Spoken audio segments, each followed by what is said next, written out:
Tried to wear a nice robe. Robes way in. Boston defense, game 2. Brooklyn led by 17 at one point. But then he and Kyrie, 1 for 17 from the field in the second half. Celtics win. Chris Broussard's finals pick on the ropes. Broussard, how shocked were you by KD and Kyrie's performance? First of all, Wilds, first of all, I'm resting in a cliche that we've heard that doesn't really make sense to me, but I'm going to rest in it right now. A series doesn't begin until somebody wins on the other person's floor. All right, so this hasn't even begun yet. Stop it. The Nets still got a good chance. We'll see in games 3 and 4. All right, but here we go.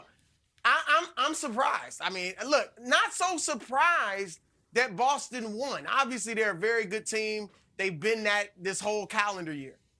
But I'm surprised at how it happened.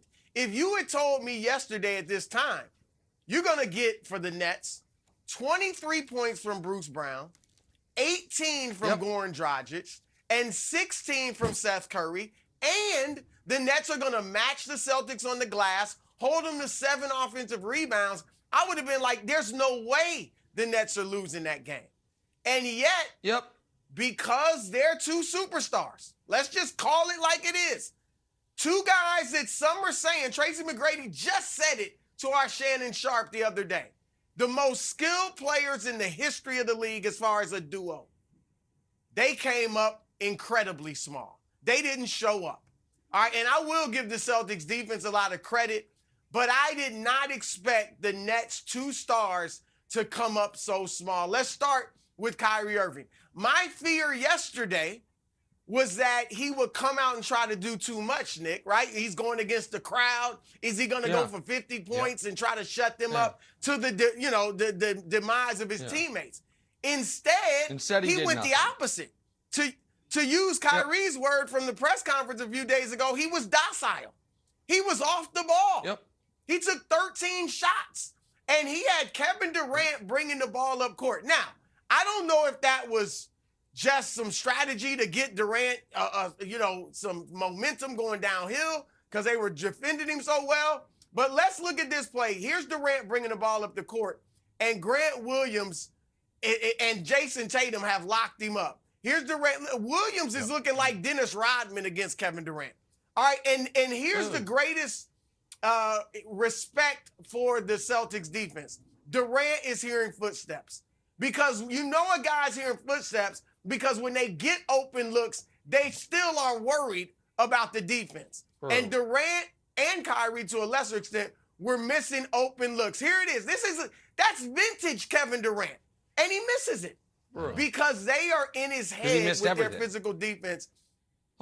And so that's what surprised me. Lastly, this, Nick, the fourth quarter, look at this.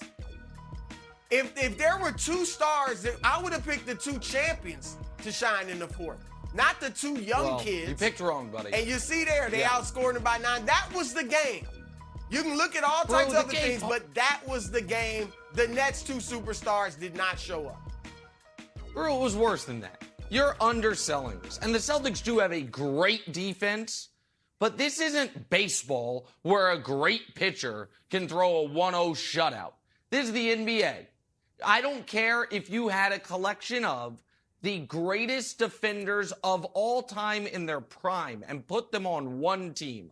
1 for 17 in the second half by KD and Kyrie should flatly never happen.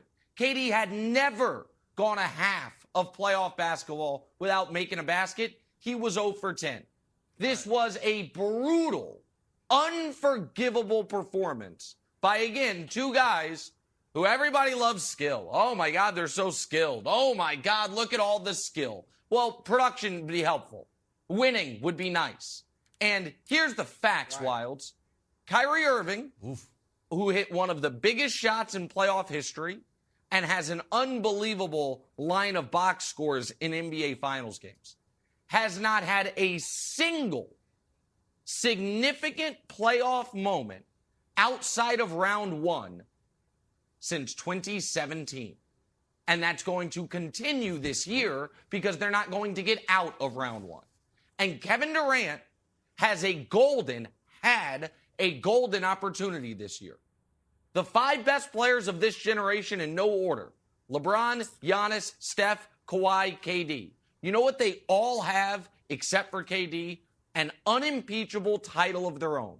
LeBron in 16, Steph in 15, Giannis last year, Kawhi 2 years ago. And all of a sudden, the landscape's opening up. Chris Middleton is hurt. The Bucks are a little shaky. Devin Booker is hurt. So KD, you got a double-digit lead at halftime to steal home court. Maybe if you have a long playoff run, it wouldn't be farcical for Ben Simmons to come back slowly but surely over the next 6 weeks. Unfortunately, your season's only going to be the next 6 days because you picked a hell of a time for your worst playoff game in a decade. So I don't want to hear any more about the skill and pure scoring and all of it. That was an all-time awful performance. Jaylen Brown was okay. Tatum was bad. And you lost. Despite Bruce Brown, Dragic, and I forget the other player Broussard mentioned, combining for damn near 60. And Seth Curry. Think about 57 points. You went 1 for 17 in the second half, KD and Kyrie. It can't happen. It just can't happen. So I'll say, was there a feeling to you, because this is the feeling that I got, Broussard, that the Celtics weren't intimidated by the Nets at all? At all. They're not. That they could smell a little blood in the water. Once the lead started to evaporate, it felt like, oh, this is our game. These guys are going to fold. We're going to take it from them, but they are also going to fold. And I want to show you this play from Jaylen Brown with Kyrie on him. Now, Jaylen Brown is excellent, and he's got a bevy of moves.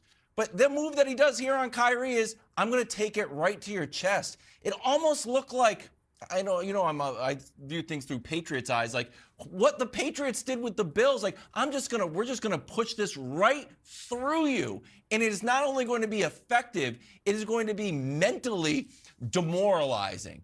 And I feel like between this play and the play when KD had the ball stripped from him at the foul line, that the Nets kind of let go of the rope there, Broussard. So I know it's like we're going back to Brooklyn, but do you think that there is a mental toll where now the Nets are looking at like, you know what? We can't beat these guys?